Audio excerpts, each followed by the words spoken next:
Estimados doctorandos, muy buen día. Yo soy el doctor Fernando Samperio. Este es el doctorado en dirección de proyectos y este es el módulo de sostenibilidad, economía y actividad productiva global. Y esta es la semana 1 donde reflexionamos sobre el sector monetario, financiero, económico y su relación con la sostenibilidad global. Las metas son tres. La primera es reconocer el concepto de economía, cómo transita hacia lo que llamamos nueva economía, cuáles son las diferencias. Reconocer el concepto de sostenibilidad global. Y la tercera meta es comprender el impacto que genera las reflexiones macroeconómicas, monetarias, financieras sobre las posibilidades limitantes de la estructura y la discusión de la sostenibilidad global.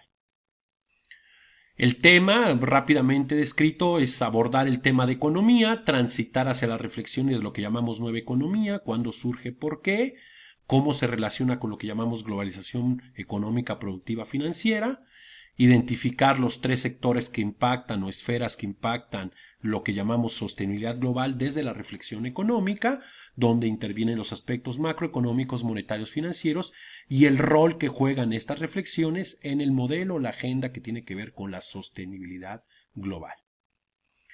Las actividades simplemente son dos. La primera tiene que ver con un foro donde discutimos un futuro posible de lo sostenible, o sea, hay un futuro para la sostenibilidad, donde lo que pido ahí para participar primero es ubicar si su país de procedencia participa en este tipo de reuniones globales o acuerdos ambientales globales o no. Luego ahí mismo, como parte de la pregunta es cuáles son los roles de los países emergentes, países pobres de América Latina y el Caribe o del mundo en general en la agenda global económica ambiental y si tiene futuro la sostenibilidad, ¿no? A partir de la lectura revisada. Y esa parte del futuro de la sostenibilidad, el foro vale 5 puntos. La tarea vale 15 puntos, es la parte sólida de la primera semana y tiene que ver con la reflexión de la construcción de 4 o 5 indicadores muy básicos en una década para los distintos países de origen, de procedencia de ustedes como doctorandos, donde vemos pues, el PIB, el per cápita, la inflación, el riesgo país, la relación deuda-PIB, y sobre esa reflexión de esos indicadores, con variaciones, perdón, con datos anuales, o mensuales si quieren, pero se me hace mucho más sencillo anuales, contestar la pregunta si el comportamiento de estos indicadores, como aparece aquí, si creemos que el comportamiento macroeconómico, financiero, monetario, a partir de la evolución de las variables claves del país en esta década, puede afectar, influir en la participación y firma de los compromisos de sostenibilidad ambiental y global por parte del país de referencia, ¿no? Me interesa que argumenten y expliquen y esa parte son 15 puntos de la parte de tarea. Ubicamos entonces y arranco con la reflexión que tiene que ver con el primer tema de la semana, ¿no? La primera reflexión entra por una reflexión asociada a la economía y el tránsito hacia la nueva economía. Lo primero que diré es esta reflexión, bueno, la economía como una ciencia o una reflexión social científica tiene que ver con razonar y estudiar los procesos que tienen que ver con la producción, distribución, consumo de bienes y servicios, ¿no? Esta reflexión asociada en los 90 a la cuestión de escasez relativa de algún recurso es una reflexión que ha estado cambiando teniendo presión desde el aspecto de lo sostenible, desde lo ambiental, lo ecológico, a la par propiamente del proceso global, ¿no? Entonces la economía es un fenómeno social, como aparece ahí en el slide, basado en el intercambio de valor de bienes, productos y servicios, y este intercambio en cada una de las partes puede producirse por factores racionales, donde está la parte donde reflexionamos sobre la competitividad, la ganancia, la productividad, el beneficio, etcétera, y por una parte que en los últimos 15 o 20 años también nos ha interesado bastante, que tiene que ver con la carga o los factores subjetivos o emocionales, ¿no? El gusto, el deseo, las pasiones, que en ciertos procesos influyen en la toma de decisión, ¿no? Sobre todo en un mundo marcado por estos diferenciales asociados al branding, al estatus, etcétera. Estos factores en esos casos pueden tener importancia. Entonces, Entonces, en las dos imágenes que aparecen en el slide se dan cuenta, está esta mezcla siempre de la parte de la toma de decisión racional y emocional. Para algún tipo de decisión la parte racional es mucho más poderosa, normalmente reflexionamos la economía así, pero nos hemos dado cuenta que para ciertas condiciones, procesos, productos, momentos, la parte subjetiva emocional, ligada a otros factores, también tiene cierto grado de influencia, ¿no? Bueno, las personas, sociedades y organizaciones a través de esta evolución han mantenido diferentes formas de intercambio de valor, ¿no? Desde el objetivo racional hasta reflexiones subjetivas muy contemporáneas, aunque siempre estuvieron presentes en las reflexiones de economía, ¿eh? Esta reflexión entre objetivo subjetivo lo podemos también ubicar en el cambio de la estructura y expertise social del avance de las sociedades en sentido de tres grandes periodos en general.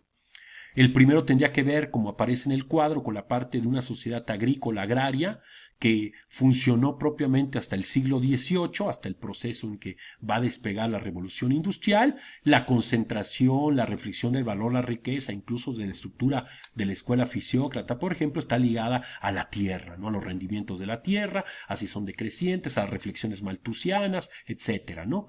Donde la reflexión asociada al valor y al intercambio pues era tierra, animales, productos naturales, etcétera. Luego viene un periodo a partir del siglo XVIII, finales del siglo XVIII, la última segunda mitad del siglo XVIII, XIX y XX, que tiene que ver con una sociedad ya industrial. Entonces, en este siglo que domina sobre todo o se presenta con más claridad en el siglo XIX y XX, estamos hablando ya de la fábrica propiamente en la estructura industrial, de la reflexión de la industrialización de los países, ¿no? Propiamente todo el siglo XX, donde las reflexiones del valor asociadas al intercambio, pues eran los talleres, las fábricas, las plantas, las máquinas, las herramientas, los productos industriales, todo el household appliance norteamericano y las reflexiones europeas, esto que está tan de moda ahorita en la reconstrucción, que puede venir en esta pandemia asociada a una especie de, también de plan Marshall, etcétera, ¿no? Y luego, después de esta reflexión que termina en un proceso que se va hacia la globalización también, lo importante en el tránsito tiene que ver con la reflexión de un momento, de una época, de una sociedad postindustrial donde lo importante es el conocimiento, la innovación, ¿no? Entonces estamos ligando aquí finales del siglo XX y siglo XXI, donde lo importante y la concentración se va a dar en la innovación, el conocimiento, las ideas, etcétera, ¿no? Y los valores de cambio van ligados también a algunas de estas reflexiones de las nuevas industrias, empresas y tecnologías, ¿no? Activos intangibles, productos del conocimiento. Empresas como Google, Apple, Microsoft, redes que antes no existían, etcétera, ¿no? De hecho, esa evolución de la economía del valor de intercambio se puede ver como parte de los productos naturales tierra, se amplía fábricas, productos artificiales y llegamos a un círculo final concéntrico de productos intangibles y conocimiento, ¿no? Donde aparece el branding, todas estas reflexiones subjetivas de valor, el estatus, etcétera, para algunos procesos, productos, empresas, regiones, etcétera, ¿no? En el tránsito hacia las economías capitalistas contemporáneas, es claro que el dominio que ha ejercido la rentabilidad productiva y competitividad había sido el mecanismo natural de pensamiento. La maximización del beneficio, la minimización del costo, así como reflexionar en crecimiento o desarrollo económico con sus diferencias, se volvieron las metas básicas a perseguir por individuos, empresas y países en lo que llamamos mainstream de la economía tradicional, ¿no? Pero en esta reflexión de economía tradicional, en los últimos finales de los 80s, principios de los 90s, la reflexión empezó a pasar hacia esta parte postindustrial. Entonces la aparición de la computadora, la estructura de redes, todo este desarrollo ligado a esas reflexiones nos lleva a una nueva economía, o lo que se puso en el debate, en la reflexión, como una nueva economía ligada al conocimiento y la innovación. El término realmente aparece en los 90s por Brian Arthur, pero lo populariza realmente Kevin Kelly. Más importante que la popularización del tema es hacia dónde va ligado y que se volvió un mecanismo dominante de la estructura de despegue de crecimiento económico de industrias, regiones, países, incluso de la prosperidad de algunos nuevos empresarios y emprendedores, ¿no? Entonces, la nueva economía describe la evolución de una economía basada principalmente en la fabricación y la industria, una economía basada en el conocimiento, en la innovación, apoyada en los avances de la tecnología, la informática, las tecnologías de información y comunicación que se dan en el contexto de la globalización económica. Y los tres rangos interrelacionados fundamentales tienen que ver con información y conocimiento como bases de la producción, productividad y competitividad, una producción de gestión de bienes y servicios que se organiza a través de todo el globo terráqueo, a través de todo el mundo, y unas redes digitales como mecanismos de comunicación, traspaso de información todo el tiempo, ¿no? Y surgen en este contexto también toda una serie de estructuras intangibles de bienes y servicios ligadas a marcas, patentes, royalties, membresías, fórmulas, estudios, etcétera, ¿no? Ideas, la idea como el centro ahora de una economía ligada al conocimiento, ¿no? Este contexto se da en un contexto de globalización económica donde la parte tecnológica de comunicaciones es clave, ¿no? Entonces vemos redes y actores globales que nos ha tocado vivir, ese tránsito, o sea, Facebook, como una red social, el LinkedIn como una comunicación incluso de la estructura laboral, el Instagram como una cuestión de masificación de la estructura de la exposición de los individuos ahora en redes globales, el TikTok para los más pequeños, una red de compartición global de videos como YouTube, incluso para hacer relaciones sociales amorosas nuevas en un contexto global como el Tinder, etcétera. Entonces hay un uso extensivo y claro que ha aumentado también en intensidad de Internet, nuevos medios, nuevas formas de comunicación, que incluso van ligadas a las nuevas reflexiones de comercialización y venta y todos los mecanismos digitales, ¿no? Entonces hay una predominancia de tecnologías de información y comunicación, una percepción de que el tiempo y el espacio se reducen, esta cuestión de inmediatez en las nuevas generaciones, que no se pueden esperar, por ejemplo, una semana para que aparezca una película. Toda la parte del streaming y los nuevos negocios como Netflix reflejan en parte eso. Hay una parte nanotecnológica y de hacer las cosas muy pequeñas que también ha reflexionado en algunos bienes y servicios como en los celulares a regresar a pantallas amplias, ¿no? Entonces vemos que estos ciclos, estas reflexiones de negocios no están acabados y transitan en estas reflexiones satisfaciendo necesidades de los consumidores, pero siempre en el contexto de una globalización económica, tecnológica y comunicaciones, ¿no? Hay una importancia creciente de sociedades globales no políticas también en este contexto, con todo tipo de asimetrías y reflexiones, o sea, presencia de la iglesia, disminución del poder de la iglesia, ONGs, la estructura de las marcas como grandes globalizadores culturales, o sea, Apple, Google, que no importa si estás en un país musulmán o en un país católico, hay una referencia global de comunicación, ¿no? Y en este contexto completo surge la estructura de ¿es sostenible este avance a este ritmo? ¿Debemos cuidar el medio ambiente o no? Que aparece desde finales de los 80s y principios de los 90s y se vuelve más interesante a partir de la reunión de Río, ¿no? En este contexto, lo primero que hay que ubicar, más allá, independientemente de la reflexión sostenible, que es el siguiente desarrollo de tema que doy, lo primero es ubicar la globalización. Obvio, la globalización en un contexto de ganadores y perdedores va a tener gente que la defiende, gente que la apoya y gente que ataca las reflexiones de algunos de los efectos de la globalización. Sobre todo los efectos en algunas regiones donde la estructura de participación, pues propiamente ha sido nula, ¿no? Si lo veo como una reflexión de oportunidades, lo importante pues, son mercados más grandes, economías de escala, acceso a una moderna tecnología desde la estructura local empresarial o local regional en distintos emprendimientos, ¿no? Entonces, es un fenómeno basado en el aumento continuo de la interconexión entre diferentes naciones del mundo en el plano económico, político, social y tecnológico y también, por supuesto, cultural. El término se usa desde los años 80, desde que los adelantos tecnológicos han facilitado y acelerado todas las transacciones internacionales, comerciales, financieras, de reflexiones, culturales, etcétera, ¿no? El fenómeno, como ya cité, tiene tanto defensores como detractores en todo el mundo. En este contexto de la globalización aparecen las reflexiones de sostenibilidad. Lo primero es ubicar el concepto. Lo que llamamos sostenibilidad describe esta reflexión asociada a los sistemas biológicos y cómo se mantienen productivos en el tiempo.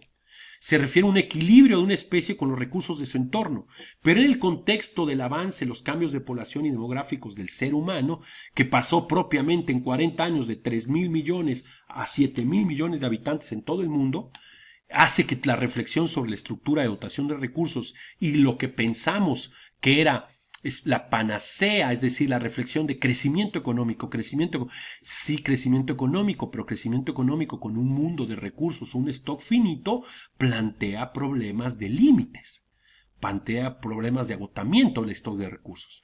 Entonces, desde la perspectiva de la reflexión de lo que nos estaba haciendo prósperos, asociado al crecimiento económico, aparece este informe Brundtland en 1987.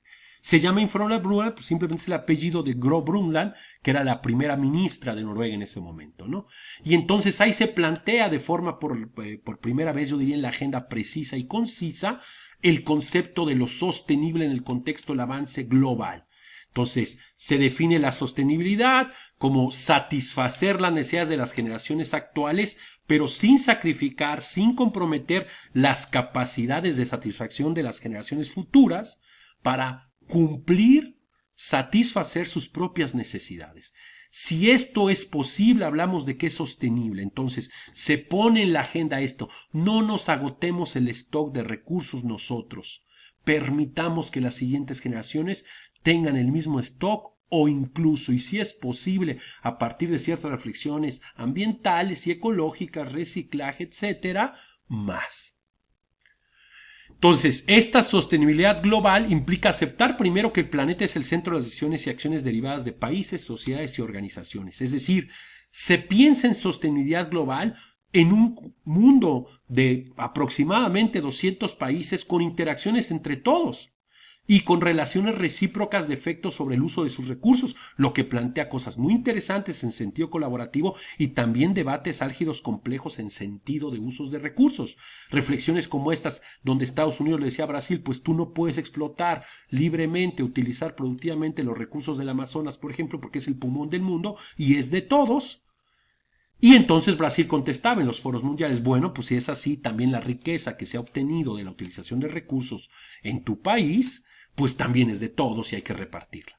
Entonces, esta reflexión todo el tiempo está entre colaboración y debate y lo vamos a seguir viendo así, ¿no? Entonces, la sostenibilidad global comprende lo ambiental, social, político y económico. Claro, ahí está presente. Si bien los términos sostenibilidad, sustentabilidad, así como desarrollo sostenible y sustentable durante algún tiempo se usaron como sinónimos, realmente actualmente pensamos y preferimos usar el término sostenible, porque es la mejor forma en sentido del uso del castellano. Lo sustentable venía del sustainable en inglés, pero no hay una traducción de eso al castellano. En el caso castellano, la forma correcta es sostenible. ¿Dónde arranca esta reflexión en sentido, les digo, estratégico, conciso, digamos, como un mecanismo que marca ya un camino a seguir? Pues con la Declaración de Río, que fue una declaración hecha en 1992, o sea, una reunión. Ya vamos para 30 años de eso, ¿no?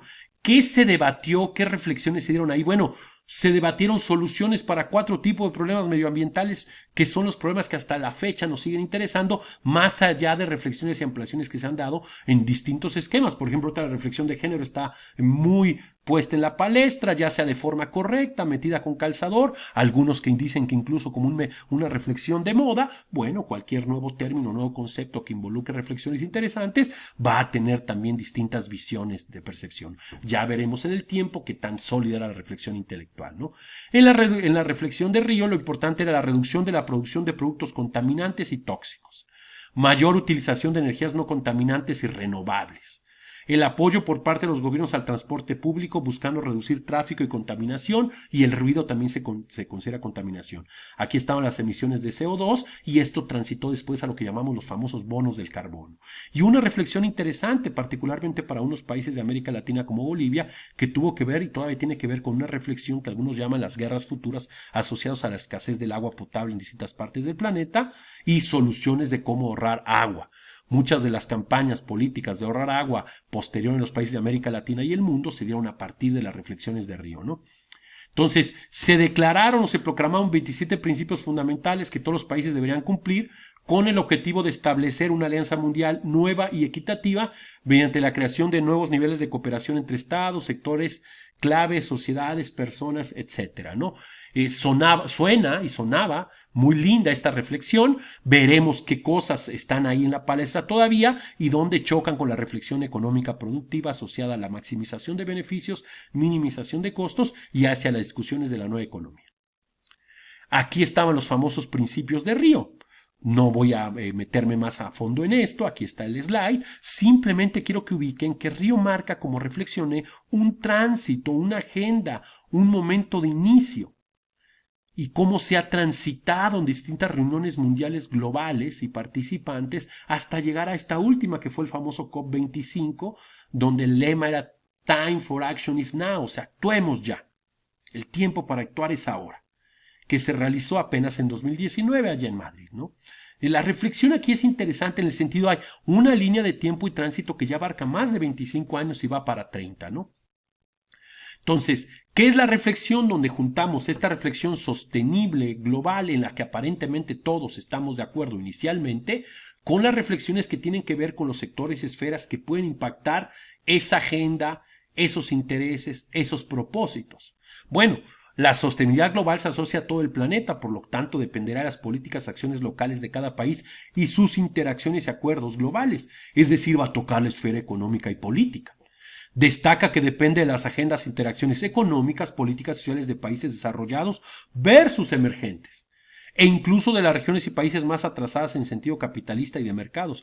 Claro, todo el tiempo hay una agenda entre lo sostenible, lo económico y lo político, y las reflexiones que tienen que ver con la esfera macromonetaria financiera que ahorita reflexionaremos. Entonces, en esta reflexión, ¿qué podría pensar como sectores, esferas, ámbitos que impactan las reflexiones sobre la sostenibilidad global? Bueno, hemos identificado en general 3 esferas, ámbitos o sectores que influyen en este camino, en ese tránsito hacia la consecución de lo sostenible. Primero, una reflexión asociada a lo monetario, es decir, a lo económico financiero y la rentabilidad tradicional de las empresas, que normalmente se pelea con la estructura ecológica y ambiental, en el sentido de que al principio eleva costos y por ende afecta márgenes de rentabilidad. Lo segundo tiene que ver con una reflexión pública, lo local interno, la discusión local interna de interior de regiones y países. Y lo tercero, una agenda externa de influencia en la reflexión geopolítica global, externa, donde obvio algunos tienen más peso que otros, ¿no? Bueno, la integración eficiente y armoniosa de esas 3 esferas, sectores, posibilitará el tránsito adecuado de una región país hacia la estructura de lo sostenible en lo ambiental, ecológico, político, económico y social, ¿no?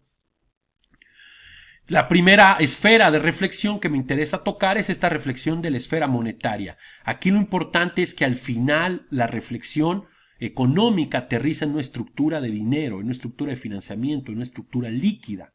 Entonces, ponemos aquí sector monetario, sistema financiero, un mercado de dinero. Y el sistema monetario ubicando primero esta reflexión de la parte más líquida, ¿no? Esta parte líquida que en algunas reflexiones transita hacia el rompimiento de los patrones hegemónicos de dominio, por ejemplo, como el dólar, como el euro, como el yen, en una estructura de posibilidades de rompimiento virtual que todavía están, pues no diría muy lejos, pero todavía están, sí están lejos de masificarse, aunque seguirán teniendo presencia en los mercados globales, ¿no? Porque las reflexiones sobre las cuales generamos valor a nivel global son mucho más complejas. En este contexto de incertidumbre veremos de volatilidad global asociada a la pandemia hacia dónde aterriza, ¿no? Entonces la parte del sistema monetario, este dinero de forma más líquida, pues está asociado a los efectivos y depósitos a la vista, a los depósitos en ahorro a largo plazo, a los activos líquidos, bonos, letras de tesoro, a lo que tienen los residentes nacionales dentro de un país, a lo que tienen los residentes extranjeros de ese país y viceversa, ¿no? Lo que llamamos base y oferta monetaria desde M1 hasta M4. Entonces, en esta esfera monetaria, este sistema de instituciones públicas y privadas, pues está un banco central, los reguladores, los bancos públicos y privados, superintendencias de bancos, instituciones de crédito y préstamo que han cambiado mucho y han evolucionado hacia fintechs, nuevas formas de financiamiento, etcétera, sobre todo cuando la estructura tradicional del mecanismo de canalizar ahorro vía crédito e inversión no funciona tan bien como a lo mejor funcionaba hace 30 o 40 años, ¿no? Entonces, un mercado de dinero con oferentes y demandantes claro, demandando todo el tiempo reflexiones pegadas a la estructura cambiaria y divisas ya en mercados globalizados, ¿no? Entonces, cada país tiene un sector monetario y por la globalización el sector monetario de un país interactúa con otros. Claro, se forman mercados de divisas con sus distintas incertidumbres, riesgos, etcétera, ¿no? Posiciones de cobertura, posiciones de especulación, todo el aceite que inyecta la parte monetaria, la estructura de la esfera productiva real, con todo lo positivo y todo lo negativo que se quiera reflexionar sobre eso. Entonces, los componentes del sector monetario, está esta parte monetaria, una parte financiera, un mercado de dinero. Como en todo proceso que involucra la reflexión económica en esta cuestión sostenible de economía, de actividad productiva y global, pues hay un flujo circular, un sistema monetario, un sistema financiero y una estructura del mercado de dinero. Y esta estructura con sus respectivos reguladores está girando todo el tiempo la parte líquida de las economías en sus distintos instrumentos. Entonces, este sector o esfera monetaria y sostenibilidad global, ¿cómo afecta? ¿En qué variables aterriza? ¿Cuál es la relación? Bueno, lo puse de este lado, ¿no? Este sector monetario impacta, se relaciona, afecta lo sostenible desde lo que ocurre en el mercado de dinero. Es un fenómeno que se presenta con diásporas, directrices distintas en cada país a partir del comportamiento en el tiempo, en un momento específico de estas variables, que son variables económicas, monetarias, financieras, ¿no? Riesgo, incertidumbre, rendimiento esperado, tasas de interés y su diferencial. Aquí yo pongo, por ejemplo, la diferencial entre la tasa de interés de México y Estados Unidos, una vez que se mueve la estructura del país líder, entonces hay una reflexión de avance y movimientos de capitales globales, ¿no? Que provoque también movimientos cambiarios, la reflexión sobre rentabilidad, también lo que estos movimientos en un contexto de cambio provoca sobre la estabilidad política y social, las reflexiones de deuda interna externa, riesgo país, etcétera. Es decir, la sostenibilidad global todo el tiempo va ligado, como hacía la reflexión, a reflexiones de tipo macroeconómico, financiero, monetario. Si estas variables se descomponen, es común que dejemos en la parte de atrás la agenda sostenible y global. Mercados cambiarios, sostenibilidad y riesgo. Aquí viene esta otra reflexión interesante, ¿no? En la mayoría de los países, en los mercados de dinero existe ya libertad asociada a la parte global, liberalización de los mercados de capital y financieros, ¿no? ¿Qué es lo importante acá? Bueno, lo importante aquí es esto, ¿no? La búsqueda de sostenibilidad ambiental se asocia con la sostenibilidad económica de cada país y los movimientos de capitales, inversiones asociados a la competitividad y rentabilidad esperada están asociados a los costos ambientales y productivos laborales. Entonces, este cambio de capital, de rentabilidad y de competitividad normalmente descentraliza y transfiere flujos hacia economías, regiones, países, donde las directrices, la vigilancia que existe sobre la estructura productiva, ecológica y ambiental son más laxas. Entonces, esta descentralización existe en este contexto, ¿no? En este contexto, parece que los países emergentes o los países más marginados en el contexto global, pues son los países donde estos procesos más contaminantes se siguen localizando independientemente de la agenda global buscando reducir esto, ¿no? Entonces, ante el aumento o los cambios de esta incertidumbre en algunas de estas variables, es inmediatamente afectada también parte de la agenda de la sostenibilidad, ¿no? Ante el aumento del riesgo, la volatilidad económica cambiaria presiona y muchas veces termina por anteponerse las metas y objetivos ambientales, justamente esto que estoy diciendo. Una de esas variables que nos preocupa mucho, que se descompone en cierto contexto, tiene que ver con la inflación, lo que conocemos como el aumento generalizado en nivel de precios en una economía o región. Es otro fenómeno asociado a lo monetario que al afectar la rentabilidad y economía se enfrenta, choca contra los objetivos de sostenibilidad que a veces pueden estar firmados en distintas agendas, ¿no? ¿Por qué nos preocupa tanto la reflexión de inflación? Bueno, ¿qué expresa? Pues disminución del poder adquisitivo para la compra de bienes y servicios reales. Aquí hay una reflexión entre variables nominales y sus efectos sobre variables reales, es decir, termina afectando al PIB, a PIB per cápita, etcétera. Lo segundo que tiene que ver con la inflación es la pérdida del poder adquisitivo versus los bienes y servicios en el exterior, es decir, va asociada a la inflación local interna con la depreciación de las monedas, sobre todo si es persistente. Y por último, de persistir también, puede volverse el peor de los impuestos que implica o conlleva altos costos sociales, es decir, puede ser la inflación el más alto impuesto inflacionario que incluso puede echar atrás algunas de las reflexiones sociales en sentido redistributivo, sí. Si puede haber un país con una amplia agenda muy progresista en sentido social, con altas tasas de inflación que realmente están echando atrás cualquier avance de otro tipo. Y lo vemos en ciertos países de nuestro continente. Constantemente pasan estas reflexiones, ¿no? Entonces, si yo veo, por ejemplo, aterrizado aquí en indicadores para países, vean lo heterogéneo que puede ser la región con algunos elementos comunes, ¿no? Inflaciones de 3,1 para México, para Panamá de 1,5, para Perú de 1,9, para Uruguay de 7,2, para Brasil de 3,5, para Colombia de 3,7, para Argentina de 51. Entonces aquí se refleja, como vimos, incertidumbre, riesgo, estructura cambiar, aterriza en inflación y aterriza en desliz cambiario. Siempre es así. Esta reflexión son proyecciones de inflación y crecimiento para la región antes de la estructura pandémica en la que ahora estamos viviendo, que va a afectar bastantes proyecciones en sentido de cuánto se puede extender y cuánto dure, ¿no? Entonces, a finales del 2019, estas eran las proyecciones de inflación y crecimiento para América Latina y el Caribe. Las proyecciones se verán claramente afectadas por el parón que implica para la actividad económica la declaración de la pandemia global en función de cuánto se extienda y obvio, cuánto dure totalmente. La otra reflexión que también puede afectar la agenda y las reflexiones sobre lo sostenible ecológico ambiental tiene que ver con la posición externa de endeudamiento de los países y sus necesidades de financiamiento.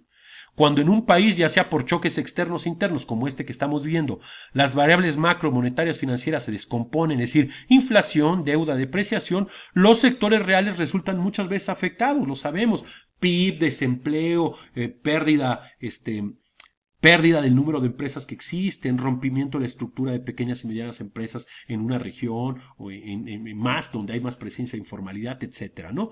Los países acuden en estos contextos a los mercados por financiamiento externo, es decir, una especie de endeudamiento temporal que para algunas regiones se vuelve después una dependencia terrible, ¿no? Y ahí están instituciones como el Banco Mundial, Fondo Monetario Internacional, Banco Interamericano de Desarrollo, incluso algunos bancos regionales.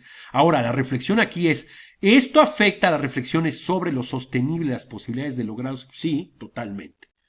En una condición compleja de crisis y de incertidumbre, lo primero que cuidamos otra vez son las reflexiones de salud y economía. Y dejamos agendas como estas en un segundo o tercer plano.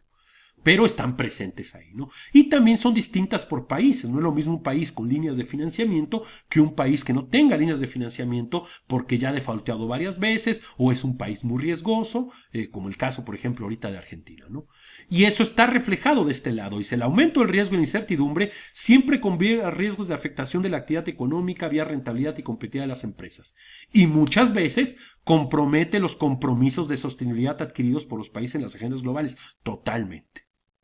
En conclusión, si reflexionamos, la rentabilidad, la productividad y la competitividad se plantearon desde la economía ajenas a la esfera de las repercusiones ambientales inicialmente. Siempre privó en estas primeras reflexiones de economía crecer y desarrollarse y privaba la esfera del beneficio económico y el crecimiento a toda costa. De hecho, unas reflexiones pegadas a la idea muy de maximización de estas ideas o de estas reflexiones pegadas hacia una estructura del egoísmo, del liberalismo, sin que necesariamente sea negativo. Es decir, esto dominó el principio y la enseñanza de la economía.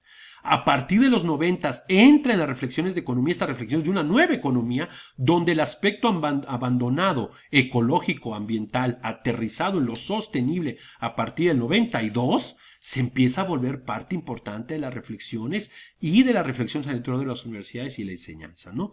En las reflexiones de una nueva economía, la rentabilidad, competitividad y sostenibilidad ecológica ambiental deberían caminar de la mano con metas y objetivos comunes, aunque lo planteamos en las agendas, todo el mundo los tiene en los programas oficiales de los distintos países del planeta, debe entenderse en el contexto primero de las repercusiones e interacciones locales globales, es decir, lo que un país con una dotación de recursos haga sobre ciertas cosas tiene repercusiones en la agenda ambiental global y también repercusiones en lo geopolítico, sí.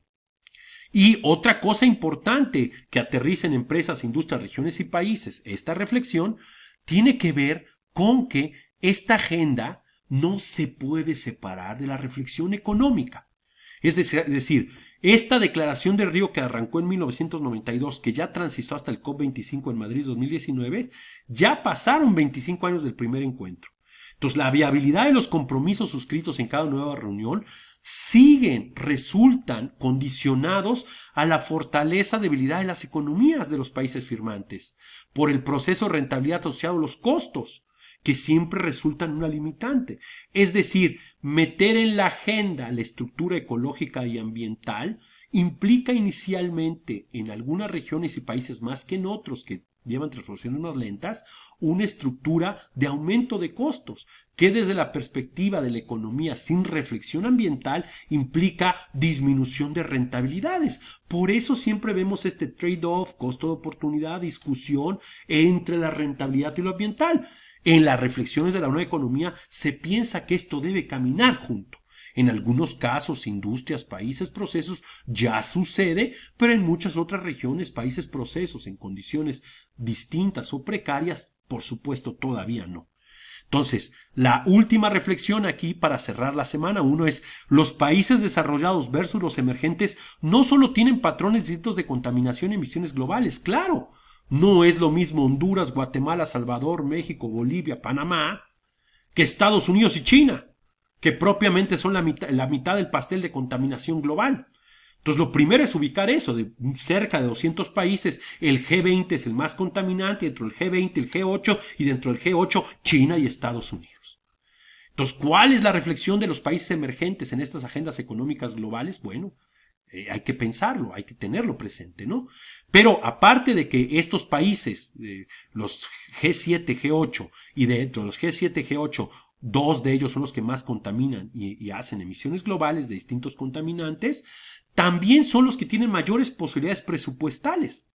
Y entonces esto les posibilita la implementación de avances tecnológicos y procesos de innovación distinto al resto de naciones que hacen que el resto de las naciones en ese aspecto también se retrase, también quede al margen. Entonces es otra paradoja dentro de la paradoja. ¿Ok?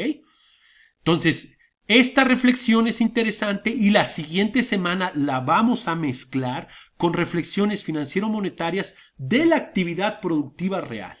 Me centraré en esta parte particularmente y particularmente en la reflexión que tiene que ver con mercados cambiarios y la esfera productiva global en el contexto de cómo se producen los bienes y servicios hoy. Además, la reflexión de la variable monetaria que se asocia a la inflación y los efectos que esto tiene sobre la esfera productiva. Entonces, por esta semana me parece una amplia e interesante exposición. Les pido que cumplan la parte del foro, la participación acuciosa en foro y la tarea. Y mucho éxito esta semana. Nos vemos la siguiente semana.